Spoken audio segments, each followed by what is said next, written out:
Podcasting. Are you recording, Robert? I am. Yeah, we have to make sure. Professional podcaster Robert Evans, are you podcasting? Yeah. I don't know. I don't know, but I know that this is the opening of part 2 of this episode. Podcasting. This is how we're doing it. This is what we're doing. So this has started. Like the episode started, I don't know, 37 seconds ago, according to my recorder. Like we're in it now, Sophie. Mm-hmm. There's no pulling back. There's no going back to a world before we open to the podcast this way. Sophie, what is this show? Who are we? I'm Robert I enter Evans. a fugue state in Robert between Evans. episodes. You're Sophie Lichterman. This is Bastards the Behind. Because I feel like being Sophie Lichterman sounds like a really difficult job. It's really hard. I would much rather be the other guy. Let's do it that way. And then I just have to read this story. I'm Sophie Lichterman, and I'm gonna go cry. Okay, well, Caitlin Durante, how are you doing today? You did! Oh, you said it. How are you doing on this Durant day? Wow! What? Oh my god! I am doing well. I just had a snack, so I'm not taking the advice of Bernarr MacFadden, which would be don't eat or go to doctors. I eat food, and I do try to avoid doctors, but not for the same reasons that he did. I believe in science, but I've had some problems with doctors in the past. Go ahead and listen to Sludge, an American healthcare story, if anyone wants to hear my experience. Sludge. I have more of a problem with just the kind of institution of the American healthcare system than like it's bad. Individual doctors, right? I've known a lot of great doctors. I avoid medical care like the plague. Although right now that is on the advice of several medical professionals I know who have repeatedly told me there is the hospitals are completely past capacity. We have no equipment. We have no room to help anybody. Stay healthy. Yes. Don't go to the doctor. You can't go to the hospital now. There's nothing for you here. You should avoid them because of the plague. Yeah. So, try to eat well, everybody. Be careful on the street. And just exercise, and then you won't have to go to the doctor. It's more like, it's not that you shouldn't go to the doctor. It's that we have systematically destroyed large aspects of our healthcare system. And so there may not be a doctor for you to go to. Happy Halloween, everybody. It's after Halloween. I don't know what I'm doing, Caitlin. In 1912, Bernarr MacFadden has just come off of the failure of Physical Culture City, which I cannot get over as the name for unbelievable. After all those people committed physical culture city treason. Physical culture treason. 1912 is also the year that the Titanic sank, so a lot of tragedies happened. A lot of tragedy. And thank you, Caitlin. I'm so impressed that you didn't get a Titanic mention in part 1. I'm proud of you. Well, Robert, you said Titanic. I did. As a way to as an adjective for something else, and I really did think about interrupting you and just saying just really proud. Can we talk about Titanic? But I decided to respect you. Thank you. Yeah, you did not commit physical culture treason. I did not, and you're welcome. You're welcome also to me. So, by the way, the Titanic disaster could have been avoided if people had better physical culture. And you know what? According to learn how to swim, motherfuckers, you dead assholes. That's what I say. According to the movie, which James Cameron took, he does his research into making that movie pretty accurate. There is a scene that takes place in a gymnasium that was on the Titanic. Yeah, I've never watched it. Don't intend to. Robert, what? I can't believe that you don't want to watch Titanic. I watch one movie, and it's The Mummy. And I would watch Titanic, but it's giving me some serious Mummy vibes, so I feel like I've already seen it. Look, you haven't one of those seen many ripoffs of The Mummy, like Saving Private Ryan or The Crying Game. All shades of The Mummy. While we're on movies, I did want to bring up how the story of what's his name? Bernarr. It's a ridiculous name to make for yourself. Bernarr. That would be like Bernarr. If I just was like, I'm going to go by Caitlin from now on. Caitlar. Just taking out the last letter of my name. Rabar. It's very funny. So the narrative, the story of Bernard's life sounds remarkably similar to that of Charles Foster Kane of Citizen Kane, where he's, dragged away from his mother. Then he becomes this I don't know if Bernarr, how wealthy he gets, but sounds super. I suspect, I'm almost certain he was one of the men who was kind of the inspiration for Charles Foster Kane, because another man who was an inspiration for Charles Foster Kane was William Randolph Hearst. And at his height, Bernarr MacFadden is a much more popular publisher than Hearst. His magazines outsell Hearst's publications. Whoa. He is for a time, we're getting to this, but he is for a time the number one publisher in the United States of magazines. No one else is even, I don't think it's even all that close. He's hugely successful. We are building to that. So in 1912, the Titanic has sank because motherfuckers didn't do enough crunches. And his relationship with Susie has fallen apart, the lady that he leaves his wife for in Physical Culture City. In Physical Culture City. Another failed relationship. So he's hurting, right? He's in this rebound period when you're extra vulnerable. And we all make decisions that maybe aren't the things we're proudest of when we're in that a relationship just kind of ended badly. I think we can all be vulnerable enough to admit everybody makes decisions that maybe aren't the things they would most want to celebrate in their lives in that period of time. And Bernarr is no different.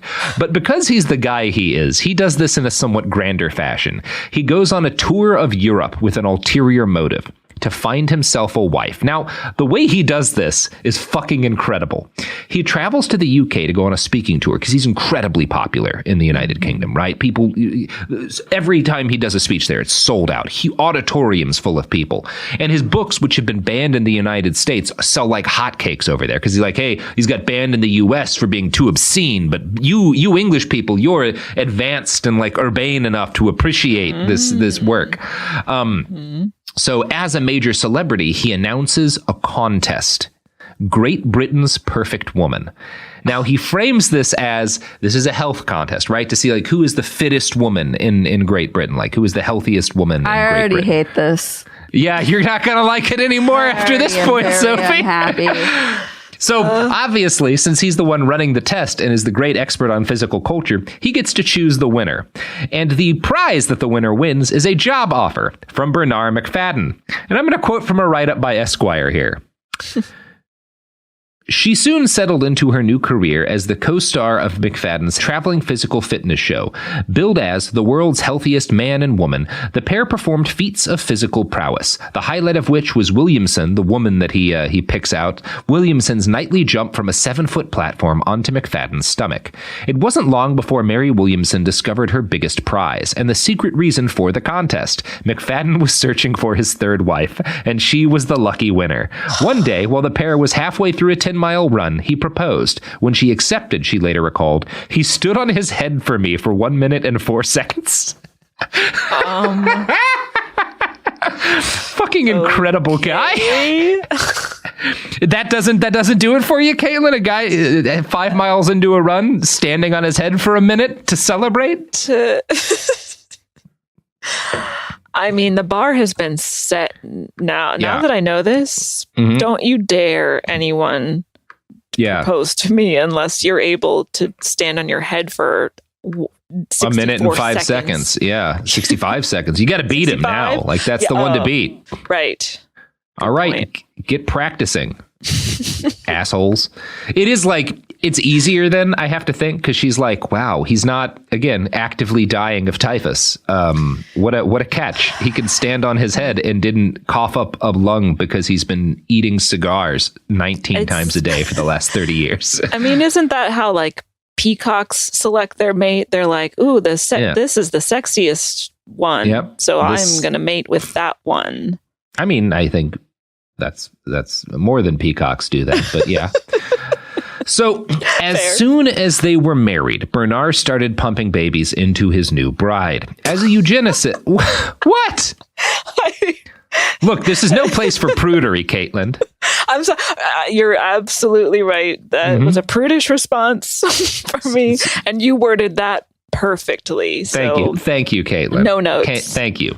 As a eugenicist, Bernarr believed that the fit had a responsibility to breed in order to fill the world with more genetically perfect children. Oh, no. He lived his creed by giving his wife 7 children in 12 years, which is too many.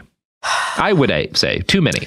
I mean, it's better than 12 children in 7 years. That is better than 12, and also more possible. I guess you might be able to make it. That would be real tricky. But... It would be hard. You would have to really time that shit out careful. He gave them insufferable names, and he may have been the guy who invented insufferable names for your celebrity kids. Ooh. Bernice, but spelled Byrnece. Hate it. Absolutely hate it. Berwyn, spelled Berwyn.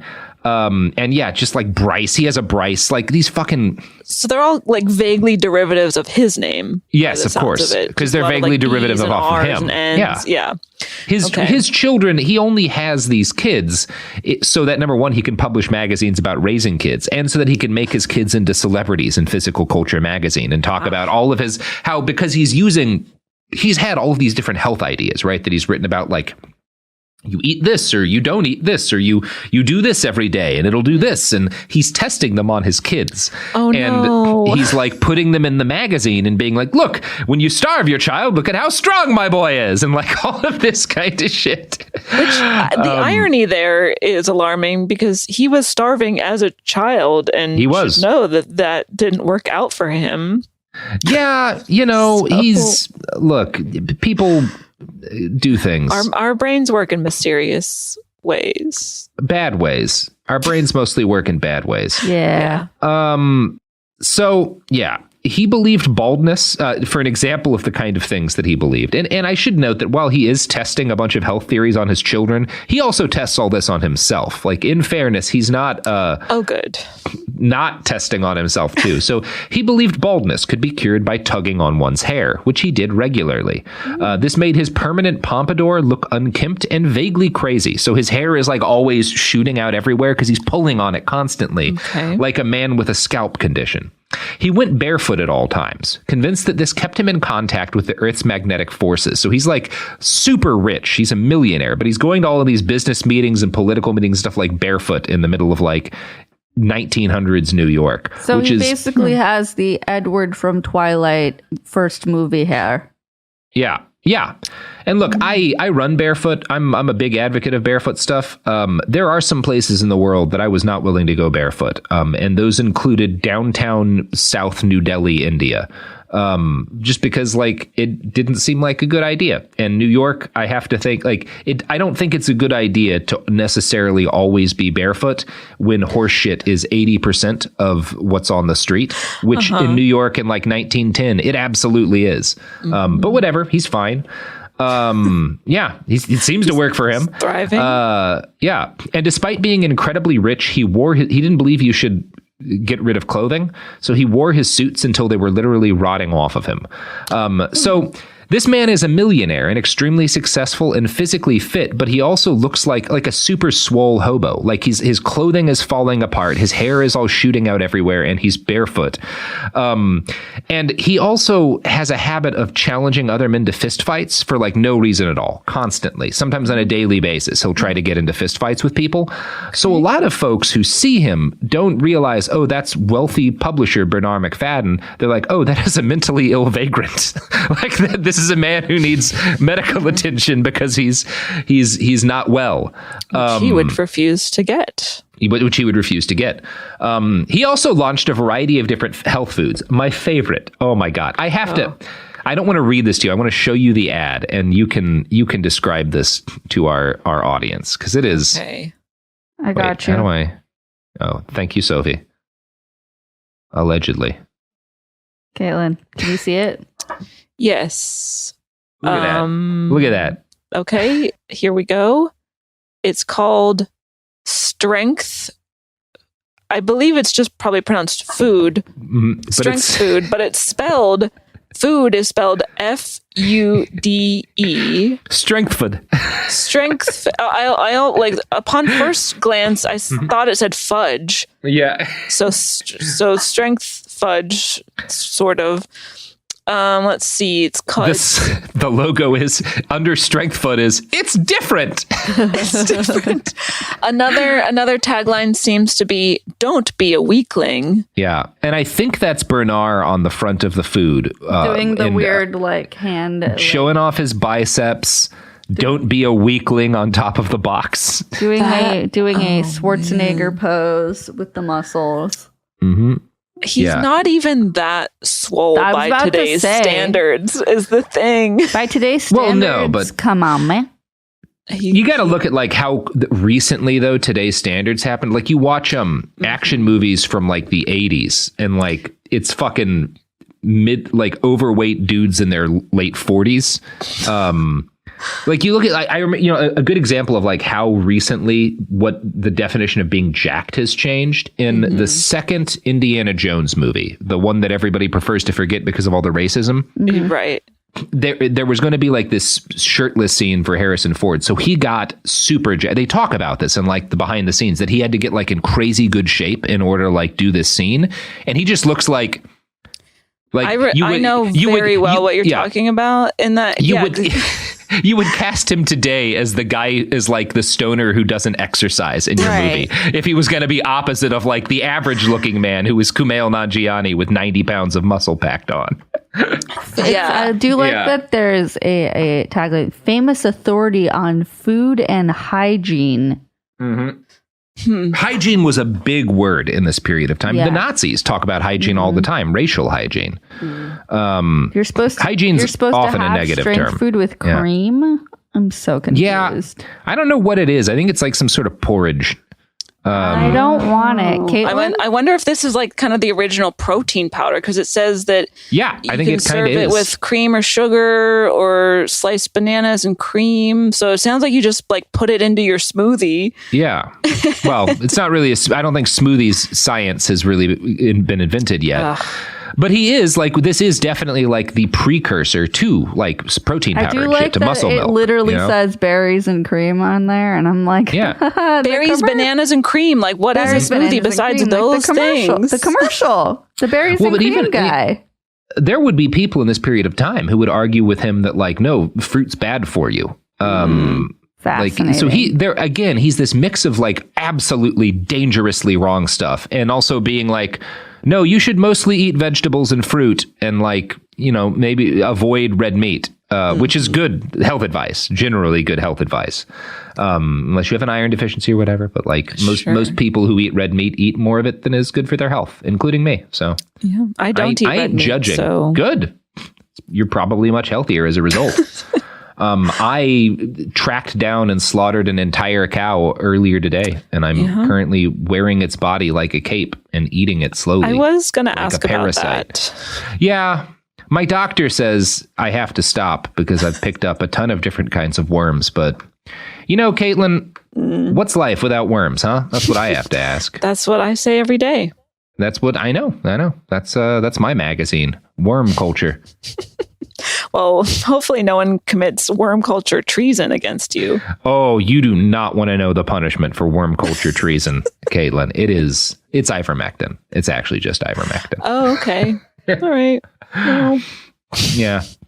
So he's tearing right along. Business is growing at a very fast pace.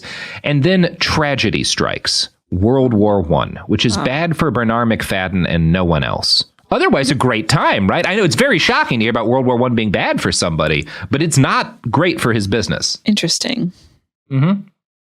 So we finally found one bad thing to say about World War I, which, this has been a very pro the First World War podcast. So this is hard for me. His disposable income, people have less money to spend on magazines, right? And a lot of the young men who are going to be most interested in consuming his content are getting shot with machine guns repeatedly on the Western Front. Yes. But Bernarr weathered the storm, and in 1919, on the advice of his wife Mary, he launched a magazine called True Story. Now, this is yet again Bernarr inventing something that would prove to be one of the most influential cultural decisions in history. Like, it is hard to overstate the influence of this magazine. And in order to help me adequately explain why this is important, I am going to read a quote from American Heritage magazine. True Story was the originator and exemplar of the Confession magazine. Under the credo, Truth is Stranger Than Fiction, the cover of the first issue featured such titles as A Wife Who Awoke in Time and My Battle with John Barleycorn, An Ex-Convict's Climb to Millions, and How I Learned to Hate My Parents. Basically, the True Story formula consisted of first-person accounts written in an untutored but clear style of sin and redemption. The sin, usually carnal, was described in some detail, but the actual consummation nearly always seemed to take place between paragraphs and was invariably dressed up as a moral lesson. MacFadden manipulated the formula masterfully. He knew the illusion of authenticity was essential, so instead of hiring what he called art artists to illustrate the stories, he used staged photographs featuring such models as the then unknown Friedrich Marsh, Jean Arthur, and Norma Shearer, and he made every contributor sign an affidavit stating that his or her story was indeed true. In 1927, however, after a piece titled The Revealing Kiss used the names of 8 actual residents of Scranton, Pennsylvania, who sued MacFadden for $500,000, he found himself somewhat sheepishly contending that maybe every story wasn't all that true. MacFadden turned out to be a crackerjack businessman. His initial inspiration was to charge 20 cents for the magazine, a dime more than the going rate. The first issue sold out. I feel confident saying the majority of digital content today is in some way descended from True Story magazine. This is like half of the internet, at least, right? This is half of television. This is reality TV. This is Jerry Springer and Dear Abby. This is, which is, I mean, Dear Abby's like a magazine, but this is like everything. This like true confessionals about like scandalous things that happen in real life. That's like most of culture. Yeah. Now. He invents this. He's the first person to figure out there is a hunger for this that will never be sated, and I can publish this forever. This makes millions of this like instantly. And within the year, he's already spinning this magazine off into other magazines that are just like more focused. He creates true romance, true experiences, true ghost stories, true detective, and dream world. So here's how it worked. When Bernarr had a major hit with a type of story, so he publishes a couple of different romantic true stories in an issue of True Story, and that issue sells really well, he spins off an entire magazine devoted to like true romantic stories. It's basically like the Playboy Confessionals or whatever, or the Hustler, whatever one it was. American Heritage goes into more detail here. Quote, and this is about how he like runs his publishing empire. A flag flew on the MacFadden building for each MacFadden publication, and employees would go up to the roof first thing each morning to see if they still had a job. Among the short-lived flags were ones that bore the legend Beautiful Womanhood, whose undoing was an ill-conceived, scathing attack on spinsters, and Brain Power, whose title apparently suggested to readers that they were somehow lacking in that department. So he's like A/B testing. So he puts up a flag for every different magazine he launches, and if it doesn't sell well, he takes it down. That's how you know you've lost your job, that like this magazine has been canceled. Like, but he's doing like, again, what every publisher does today. He is effectively running a massive internet publication. He's doing BuzzFeed in like 1920. Like that's like what this is effectively. He's just launching different verticals. He's like, I don't know, I worked for years in an industry that was largely defined by Bernarr MacFadden without ever knowing his name. And it sounds like, this is all like very clickbaity stuff too, by the sounds of it. Mm-hmm. Bernarr MacFadden would have made all of the money in the world off of the internet. Yeah. Wow. He would be on Joe Rogan's podcast twice a fucking week. Like, or he would have just eaten Joe Rogan to gain his powers. So my projection of him just being like an Abercrombie model gym bro, that was not right. No, he's actually he is like businessman. He's closer to the Gawker guys, except for I think he probably would have been friends with Hulk Hogan rather than getting into a legal fight with him. Yeah. Now, Bernarr's personal life was seemingly more stable at this point, but his obsessive need to test his theories, paired with his reckless belief in his own ideas, led to tragedy in his personal life. This is the baby killing. Yeah. I see that excitement just lighting up your face, Caitlin. We all love a good dead I am baby. ecstatic. No. Good. In the spring of 1921, Mary got pregnant with yet another child. Now, Bernarr had written articles earlier about several theories he had on sex determination, right? How to determine the sex of your child. And this is like historically, right? This is a constant thing. People have these theories about, like, if you do this, if you make her lay this way or eat this kind of food, you know, she'll have a boy or a daughter. Like, this is a whole, he's not the first person who tries to do this. You know, this goes back as long as there have been the idea of patrilineal, whatever, like passing on a property and shit. One of his ideas was that boys were more often born to mothers who were starving. So during all of her previous pregnancies, he'd starved his wife, but she'd kept having girls. Gee whiz. Yeah, isn't that a bummer?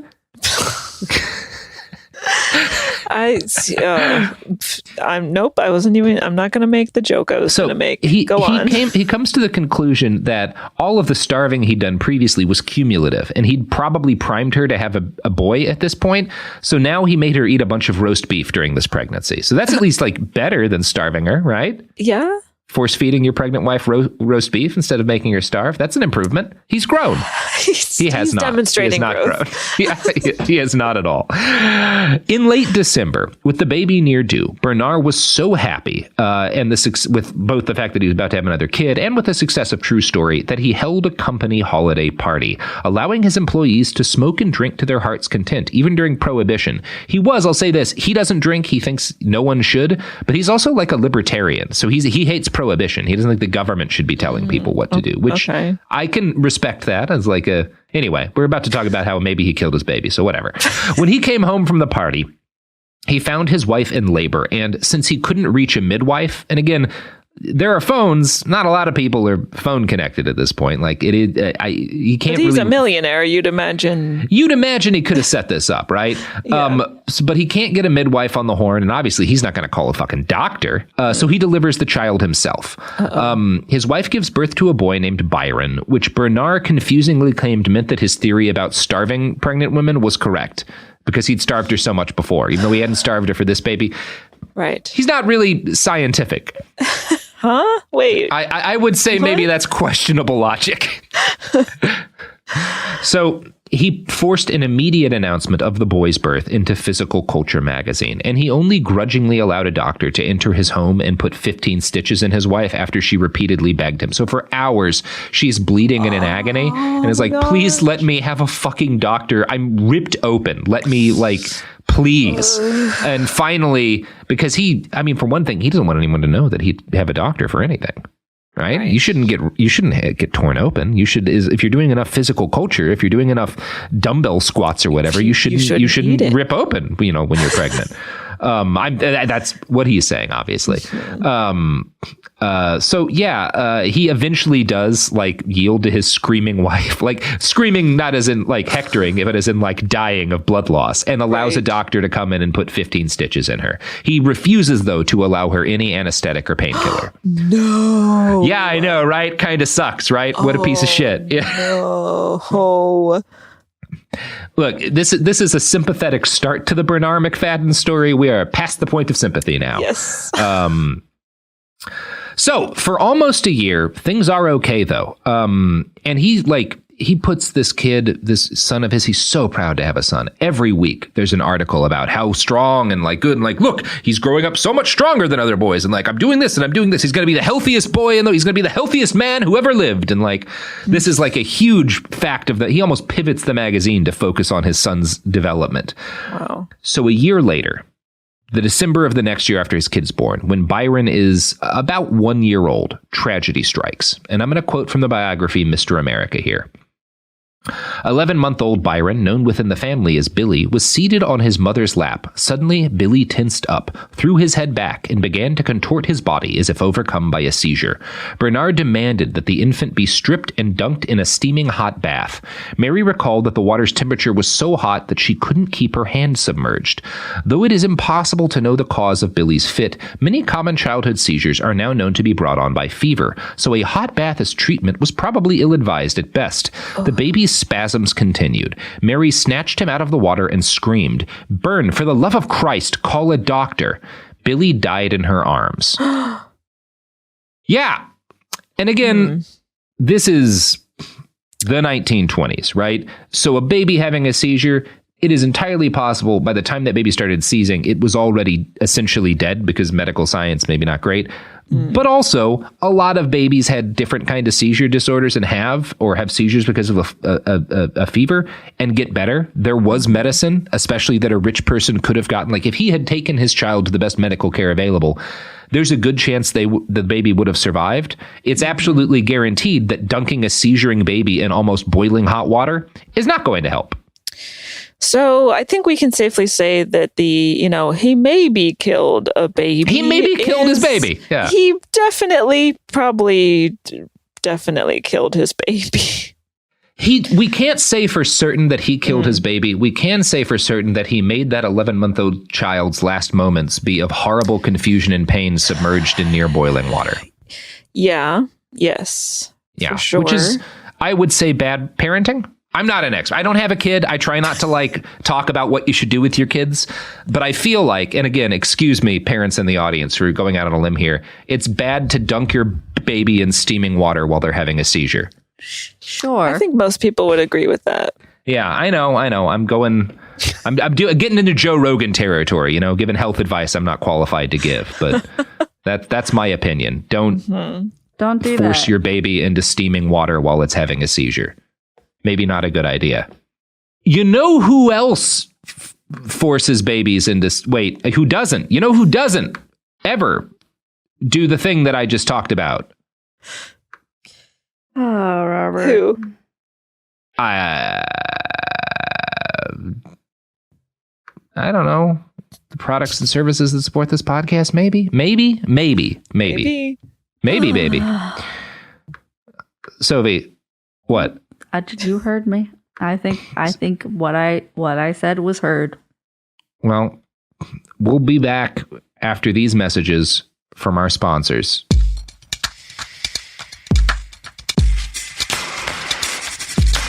And we're back. Sophie's very proud of me. Everything's fine. So, Bernarr MacFadden, if you know Bernarr at this point, Caitlin, and I think we know Bernarr at this point. I feel like he's a close personal friend. He's got his ideas about things, right? He's got ideas about everything. He had ideas about how to deal with a kid's health issues, and he has ideas about how to deal with grieving. Do you know what? I would guess he would think that the best way to deal with grieving is to starve yourself. Kind of. He definitely doesn't want people to eat much, but no, it's walking for hours at a time in the freezing snow. Oh, okay. His whole family. He's changing it up. Yeah, his whole family.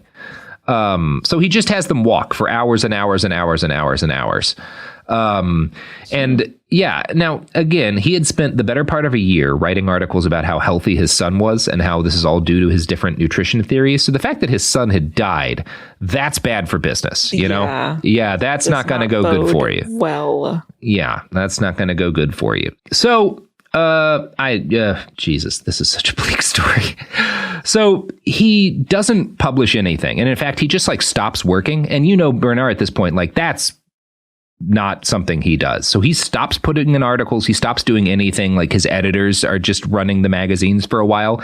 And he forces his wife to walk 200 miles to Manhattan with him, carrying their luggage all the way in the snow. Oh my that's God. How that's how not, it's one thing if that's how you deal with grieving. That's actually, I could honestly see the last time I was heavily grieving, I would run 80 miles a week. I get that idea. Mm-hmm. Forcing your wife to walk 200 miles in the snow so that because she has to grieve the same way, that's the fucked up. And the fact that he probably killed his baby. Yeah. So when in the middle of this 200-mile walk, they get to Greenwich, Connecticut, and he convinces his wife to try again for a son. So he's as she's grieving and exhausted, is I got to put another boy into you. So eventually they get back to the office and he writes an editorial about his son's death. You going to guess who he blames for it? I would guess his wife. Oh, Caitlin, it's like you have a lot of experience with toxic men. Here's what he wrote.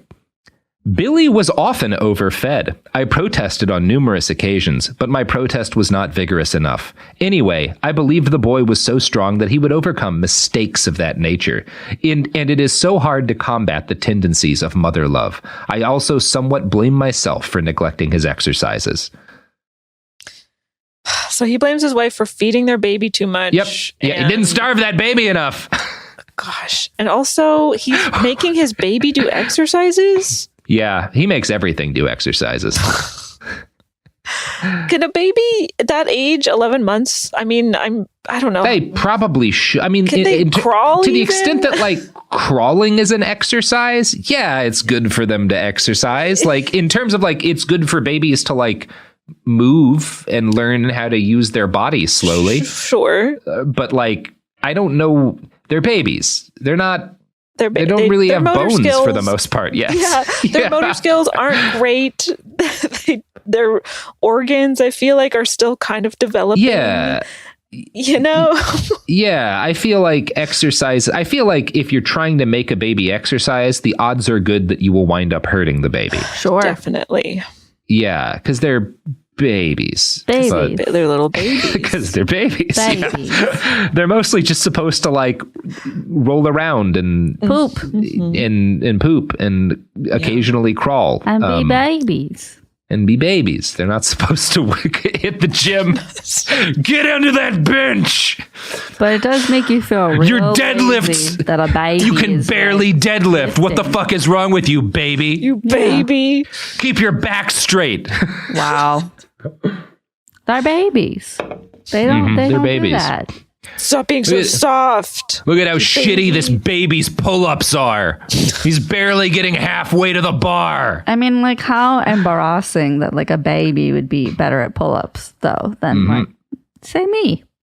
You know? Yeah. Well, they don't have a lot of like body, so that would make it easier. But also, their arms are not really muscles yet. They're just kind of like noodles, so that would make it harder. Noodly little baby. I don't know. I'll start a gym for babies. We'll see if it's a good idea. Ooh. Yeah. So within a decade, by the late 1920s, Bernarr had amassed a fortune of more than $30 million, which today would be like $400 million. So he makes a shitload of money. Yeah. He was at the absolute height of his success. But after time, this too grew frustrating. Bernarr was the peak of publishing influence. He had more readers on a monthly basis than anyone else in the United States, including William Randolph Hearst. But being on top also means you've kind of reached the limit, right? There's really nowhere for him to grow. He's the biggest publisher. Yeah. So the only thing he could think of to do to expand his audience and become even more influential was become the president of the United States.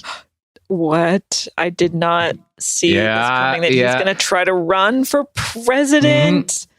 I mean, we talk about this in the John McAfee episodes with the great Lacey Mosley, but like, you know, when you are a certain kind of white man who has had one of those careers where no one ever says no and you just keep doing ridiculous things and being successful at them, you will eventually try to become the president. I mean, I look at what happened recently. Yeah, I mean, look at what's going to happen when I run in 2024. On a platform of making America like the unnamed island nation that I rule with an iron fist. It's going to be great, Caitlin. Yeah, I can't wait. Neither can America. So he decides he's going to become the president. Now, his wife later claimed that he started to dream of this career in 1914, when at the eve of World War I, he suggested that wrestling would be a good way to solve political conflicts, which I actually think would be incredible. I'm 100% in agreement with Bernarr about this. He says, quote, political contests that derive their support through advocating physical culture reforms will, I believe, become a reality in the not far distant future. And he's wrong about this, but my God, it would have been so good if like Kaiser Wilhelm and fucking Tsar Nicholas and whatever the French president's name and the fucking King of England had all had to like fist fight. That would have been so much better. If George Bush and like Saddam Hussein had a cage match, I feel confident saying we would think fondly on the Iraq War. Yeah, it was that time George Bush got stabbed in the eye by Saddam Hussein. That was funny as hell. Can you believe he thought Saddam wouldn't pull a knife in a fist fight? What an idiot. Wow. Okay. Yeah. Barack Hussein Obama and John McCain just like street fighting. just wailing on each other while fucking Joe Biden and what's her name, the governor of Alaska, Sarah Palin, yeah, like have a chain fight. My God, it would be so much better. Oh, sure, yeah, everything would be better. Okay, good. I see your point. Yeah. World War II might have gone worse because I do not think FDR would have been able to beat Hitler in a street fight. Yeah. So there's limits to this. We would have needed to elect Bernarr MacFadden president. If only. He could have taken on Hitler. Although he might not have wanted to, as we'll get to. So Bernarr decides he's going to become president. And in the mid-1920s, so at first he thinks like inevitably the progress of physical culture, because I'm getting so popular so quickly, in another 10 years, everyone will agree that the strongest man in the country should be president. And then I'll be president because I'm the strongest man. That does not happen. And so in the mid-1920s, Bernarr decides to launch a magazine dedicated to making him into a serious intellectual and political figure. So he's very successful at this point, but he is not a serious person. He is seen as like a silly tabloid publisher, right? Like he's putting out kind of sleazy material, and that is how he's viewed. He's like, there are people like within the exercise world who take his health ideas somewhat seriously, but he generally, like the mainstream media, kind of laughs at him. And again, not unlike Donald Trump, to be honest. Right. In 1924, he launches another magazine. This one is dedicated to make him into a serious political figure, and it's called The New York Graphic. Though he was attempting to, again, kind of establish like a New York Times analog that will give him respect, the New York Graphic immediately becomes like the tackiest scandal sheet in the country. That said, it also employs some of the biggest names in American media history at early stages of their career. Walter Winchell and Ed Sullivan both get their start writing for the Graphic. Ed Sullivan, who like helps to who those people Ed are. Sullivan like almost helps to create. He's like a precursor to Carson. Like he helps to create the idea of like the like late night kind of variety show type thing. Right. A lot of like the biggest musicians in the rock and roll era get their start on the Ed Sullivan Show. Right. Most of the titles of graphic articles were lurid, to say the least. One was "Two women in fight, one stripped, other eats bad check." I kind of love that one. Don't really know what to expect from that article, but it sounds fascinating. Sure. My favorite thing about the Graphic is that it's yet another example of Bernarr inventing something that would later become hugely influential. The Bernarr creates Photoshop, kind of. He invents for his magazine a graphic design technique called composographs.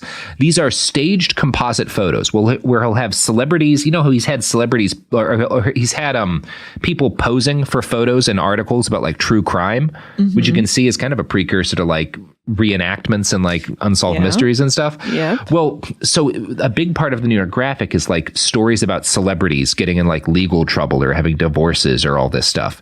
And in order to illustrate these, because he can't get photos of the celebrities, he hires models and he has them pose as whatever the celebrities were doing. And then he basically has a picture of the face of that celebrity superimposed over the head of the model. Okay. Yeah, he's like photoshopping celebrities into like lurid scenes in order to sell newspapers. Yeah. And he invents this new technique for the first time to cover a celebrity divorce trial.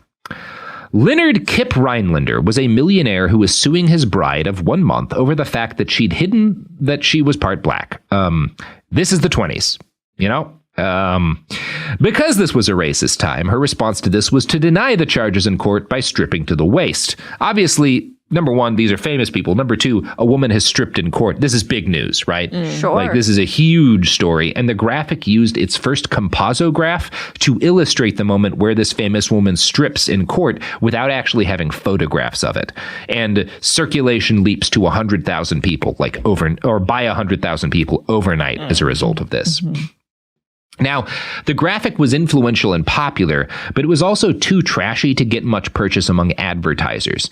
A lot of people bought it, but it wasn't profitable because it was expensive to make and no one would advertise in it. And by the time it ended in 1932, Bernarr had lost more than $11 million on the venture.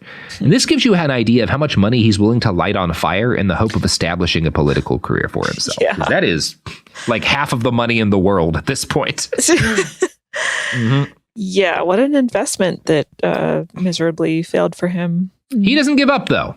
In 1929, he commissions 3 biographies about himself. Now, this was a new idea at the time, a wannabe presidential candidate paying to have a biography written by a ghostwriter in order to drum up interest in his campaign. Every single candidate does that now, right? Like 100% of people who run for president have a book published about them, like that they supposedly write, you know. Right. Bernarr invents this. As far as I can tell, he's the first guy to do this. Again, a visionary. Truly. He is living in the 21st century in 1929. I mean, good for him. Yeah, unfortunately, he's not living in any of the good parts of the 20th century. Mm-hmm. So, these books were obviously trash. One invited readers to, quote, study him as he governs a whole community of employees that is like a little city. See, he can run a magazine, so he's clearly ready to run the country. I mean, he did run that one little city until everyone committed treason against him. Yeah, physical culture treason. So... these are not well regarded by reviewers, these books. The American Heritage article that I've been reading from cites an H.L. Mencken review. Quote, the authors of these brochures do not spare the goose grease. Poor MacFadden chokes and gurgles on it in every one of their 825 pages. I can recall no more passionate anointing of a living man. He appears as a hero without a wart, spiritual or temporal, sworn only to save us from the medical trust and make us strong enough to lift a piano with our bare hands. Wait, one of these biographies was over 800 pages long? Yeah. He's, again, cool. They'll dial it in. By the time Pete Buttigieg is getting his vanity biography published, we've gotten much better at it, you know? Mm-hmm. Great. Mm-hmm.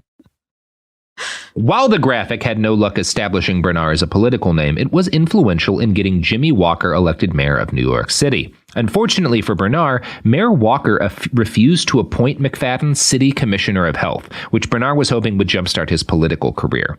The new mayor argued that while Bernarr's ideas on health were good, nobody actually wanted to live that way. Despite this, by the mid-1930s, Bernarr was more successful than ever. Circulation of his magazines topped 7.3 million people, which again beats every other publisher in the country. As time went on, some of the most influential people in world history would write columns for Bernarr's magazines. Winston Churchill, Eleanor Roosevelt, Margaret Sanger, Mahatma Gandhi, and Adolf Hitler. Oh. Well, all right. Okay, so the Hitler article was not technically a column. His editor had interviewed Hitler in 1923, and when Hitler started rising to power in the early 30s, they published this interview as a column because that's like the sexier way to advertise it. And the column, it's titled as if Hitler wrote it. It's titled, When I Take Charge of Germany. By the way, for an example of, again, the way Bernarr does this sort of thing. So the article that Gandhi writes, or quote unquote writes, is titled My Sex Life by Mahatma Gandhi. It's about celibacy, but like that's not how you sell that article. Right. Like, yeah. Wow. He fucking knows how amazing. To really spin a story. You know who else talks a lot about Mahatma Gandhi's sex life, Caitlin? Is it the products and services that we will not, period, bring in a sponsor if they don't talk to us for a solid 30 minutes about how they think Mahatma Gandhi might have fucked. That's the Behind the Bastards guarantee. It is not. This is why we have so few sponsors. They just can't hang.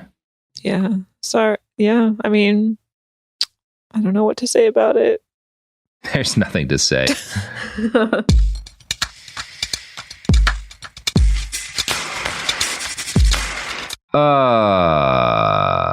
We're back. And we're just having a great time. How are you doing, Caitlin? I'm doing well. I've heard a lot of information about Bernarr. He's a fascinating man. He's a fascinating fellow. And it keeps, there's peaks and valleys as far as, his conduct in his life. And, but I continue to be amazed at some of his choices. So you're keeping me on the edge of my seat. Yep. Well, let's talk about how he got Franklin Delano Roosevelt elected. So, in 1931, he bought an existing magazine called Liberty, which was, compared to his other publications, fairly respectable. It's a politics and culture publication. So he immediately starts writing editorial columns for this on topics as broad as organized crime and the importance of returning Americans to farming. In 1932, in the midst of the Great Depression, FDR starts his run for president, and Liberty magazine backs FDR's candidacy. Now, one of the chief questions of the election was whether or not the aging polio victim was capable of handling the physical strains of the presidency, right? That is a big question. Can he do the job? He's dying of polio, or post-polio, or whatever. As America's best-known fitness nut, Bernarr MacFadden was in a unique position to allay people's suspicions, because people do listen to what he has to say about fitness. So if one of his publications gives FDR a clean bill of health, that means something. As Liberty's publisher, he had the magazine sponsor a medical examination of Roosevelt by several doctors, even though Bernarr is on record as saying that doctors are all full of shit. Right. In this case, they might have been, because they said FDR was in perfect health, which he absolutely was not in. But this article saying that FDR was in great health is a big, has a significant role in the election. Mark Adams, Bernarr's biographer, writes, "The biggest doubt about the Roosevelt campaign vanished almost overnight." And that is, broadly speaking, I don't know, probably good. I mean, FDR, complicated history, shall we say, to say the least, in a number of ways. But within the context of Bernarr's career, I will say this is a positive moment, because we're about to talk about how big a fan he was of fascism. See, Bernarr MacFadden, oopsie toodles. Another thing. I mean, I guess I could have, the threads are there to arrive at this point, but I am still a little surprised. So once again, thanks for keeping me on the edge of my seat. It's all thanks to Bernarr. So Bernarr is both a product of his culture and a culture creator. And as the U.S. went, real into eugenics in the 20s and 30s, so did he. He had his paid columnists write glowing articles about eugenics, one of which included this paragraph: "Eugenics is the mightiest comet that ever came skidding into the little solar system of human thought. Suppose we are breeding for a sound mind and a sound body, and have formulated a scheme of judging the applicants with a score system, not unlike that which they glade the Orpingtons at the country fair. Here is A1. Her score is 95 3/4, the best applicant in the lot for the high and holy functions of motherhood." In essence, he's saying, we ought to judge ladies like we judge pigs. Which, fine by me. No, not at all problematic. Feminist icon Bernarr MacFadden. Yeah. Oh my gosh. Yeah. Keto. And specifically on the criteria of how good they would be at bearing children. Yeah. Well, what else is there? Well, what else is if you've got exactly. a uterus? Yeah. What other function can you serve? That's what Bernarr MacFadden would probably shout at you while using an exercise bike. I found a paper by the Stark Center for Physical Culture and Sports Studies at the University of Texas. They describe MacFadden's beliefs as soft eugenics, because he doesn't spend a lot of time, he's not talking about races. He's not spending a lot of time being the Aryans need to do, we need to get rid of the Jews. That's not really his thing. His thing is more, healthy people need to breed, and we need to raise up people to be healthy and strong so that they can breed more healthy and strong people. So it's I'm not saying that's eugenics. Yes, it's not good. I'm just it's not. It's there's different kinds of eugenics. That's kind of the one that he lands on. Yeah. In his hatred of modernity, and he blames modernity for all of the health problems that people have. And in his obsession with perfect bodies, he lands right in the crosshairs of a lot of fascist theory. When Benito Mussolini took power in Italy, he emphasized physical training as a way to prepare young people for all the fighting they were going to have to do as foot soldiers of fascism. Italy's war record shows how successful this plan was. Bernarr absolutely loved this idea. From the Stark Center, quote, in 1932, readers of Physical Culture magazine, then with a circulation in the hundreds of thousands, were greeted with an unusual interview. Past magazine issues featured everyone from George Bernard Shaw to Upton Sinclair, but this was the first time a self-proclaimed fascist appeared. The man was Benito Mussolini, the leader of Italy. Since Mussolini's rise to power in 1922, MacFadden had kept a close eye on Il Duce's love of sport. Mussolini was detailed a subject deemed to be of utmost national importance: physical culture. On this point, Mussolini found a captive audience. Throughout the 1930s, Bernarr MacFadden attempted, ultimately in vain, to enter American politics through a presidential bid. His guiding focus was a belief in the importance of personal hygiene, health, and strength. This quest, which ultimately proved unsuccessful, explained Mussolini's appearance in Physical Culture magazine. Months prior to Il Duce's article, MacFadden traveled to Europe as part of President Hoover's Conference on Child Health and Protection. MacFadden himself seems to have had no solid set of political beliefs, focusing primarily on issues of health above all else. He unsuccessfully ran as a Republican candidate in 1936, but later attempted to gain a position in Democratic President Franklin Delano Roosevelt's office. It was during this trip to Europe that MacFadden crossed paths with Mussolini. United, it seemed, in their appreciation for fitness, a deal was struck, the contents of which were revealed to Physical Culture's readers. So he's political in that he thinks everyone should be jacked all the time, and he likes fascism because fascism also wants everyone to be jacked all the time, right? That's his entry, and that's his article that he lets Benito Mussolini write is on the importance of physical culture for like national identity, and they enter into a deal which they detail in this article. And the deal is that Benito gives Bernarr personal responsibility for training 40 Italian naval cadets. These men are brought to New York, they're trained under MacFadden, and they're inculcated in American popular culture. The experiment lasts 6 months, and it's the subject of a number of articles in Physical Culture.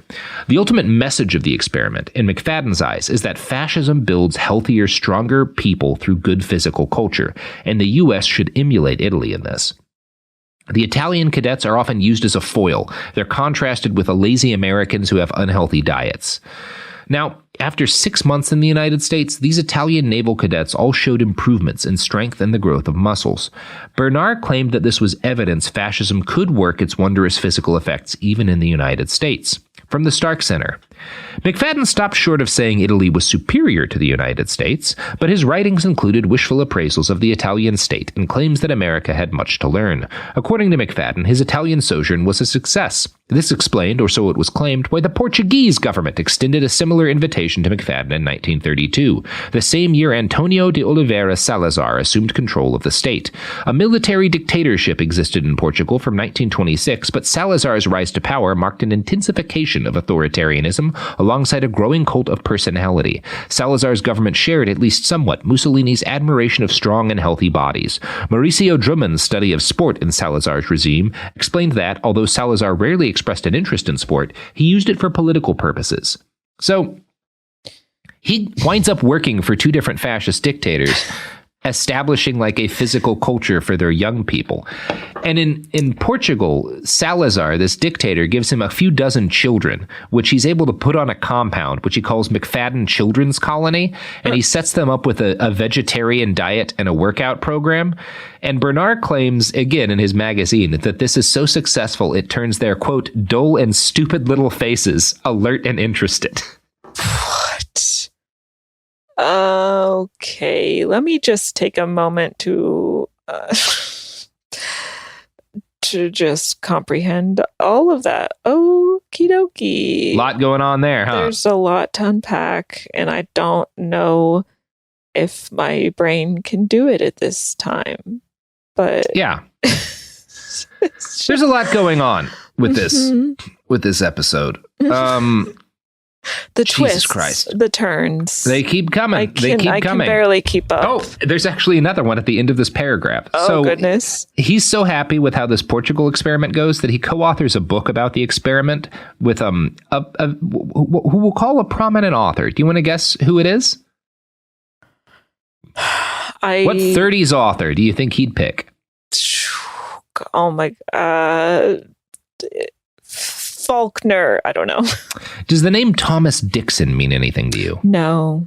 Thomas Dixon wrote a book called The Klansman, which was the basis of D.W. Griffith's Birth of a Nation. Uh-oh. Also, what Just amazing. Was Faulkner writing stuff in the 30s, or am I not? Do I not know anything? Because that might have been. Oh, geez, I don't know. I'm bad at authors. It's the same. I think clearly, he was dead by then, right? Who knows? Okay, so the guy who wrote the thing that Birth of a Nation was adapted from. He writes a book about how good it is to train fascist kids to be fascists. Through exercise and vegetarianism. Oopsies. Oopsie doodles.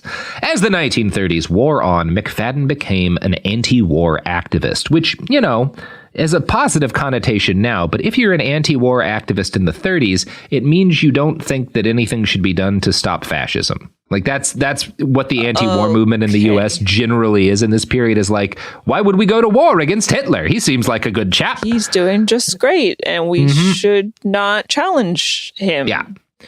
Now, by 1938, to his somewhat credit, Bernarr comes around on the issue, likely because he sees public opinion shifting, and he becomes pro-war, turning out monthly calls for his readers to exercise in order to defend their nation.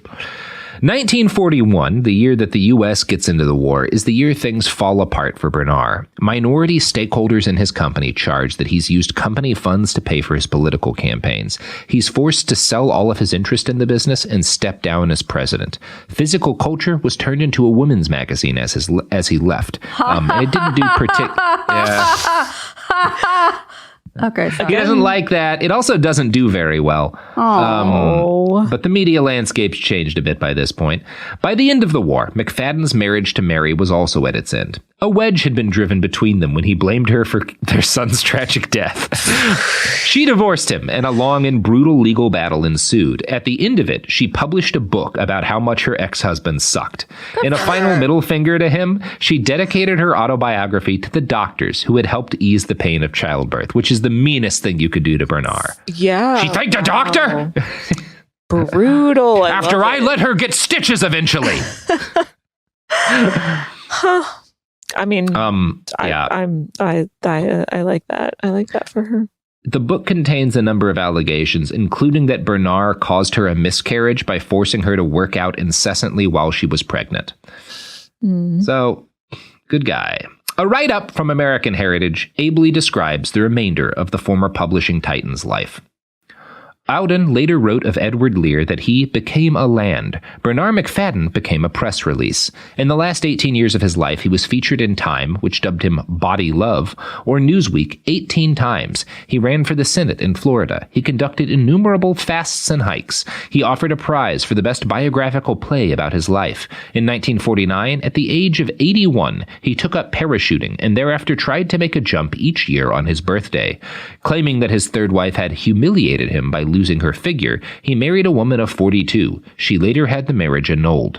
In 1953, he declared his acceptance of the nomination of the Honest Party for mayor. He pledged a business administration that would make sales tax unnecessary, eliminate traffic congestion, and obtained double-deck subway cars. He also promised to purge the city of communists. So, he keeps doing the same thing his whole life, but he's less influential. He doesn't have a bunch of magazines. Nobody really gives a shit. Also, he lives quite long. He lives a long life. Look, he's not wrong about all of the things that he's saying. There's some things he gets very right, and he lives a long, healthy life as a result of it. He remains in good health into his early 80s, which suggests that, again, some of the stuff he's saying is not bullshit. He celebrated his 81st birthday by jumping out of an airplane while wearing a full suit. He repeated this stunt on his 82nd and 83rd birthdays. By 1955, though, age had started to take its toll. In October, he came down with a urinary blockage, which he tried to cure by fasting. This did not work, and he resigned himself to going to a hospital, where he died. Oh. Yep. That's it. That's the end. That's all the Bernarr MacFadden we get. What an anticlimactic ending for Bernarr. Well, I know, right? Most people, it's generally is. Not everybody has the whole Hitler, you know? He's like, all right, I'll go to the, all right, I'm dead. All right, bye. Yeah, well, he was proved right in the end. Going to the hospital got him killed real quick. And that's the message of today's episode. Don't go to the hospital. That's not the message of today's episode, Robert. I think that is the message of today's episode. Hospitals are bad. No. Don't go to them. No. I am befuddled about everything I've learned here today. Yeah. Mm-hmm. And on that note, Caitlin, pluggables? Okay. Yep. Yeah. Well, since I brought it up earlier, you can listen to a podcast that I did a little bit of and then abandoned because I'm not nearly as ambitious as Bernarr, but I did do a podcast called Sludge, an American Healthcare Story, in which the first season is me detailing my experience with having gallstones, aka sludge balls, and all the chaos that ensued from that. And then I did a few other episodes about other people's stories, but then I got too busy and I abandoned that effort. But the podcast I haven't abandoned is the Bechtel Cast. So check that out. It's a movie podcast because I am able to talk I'm better at talking about movies than I am about healthcare stuff.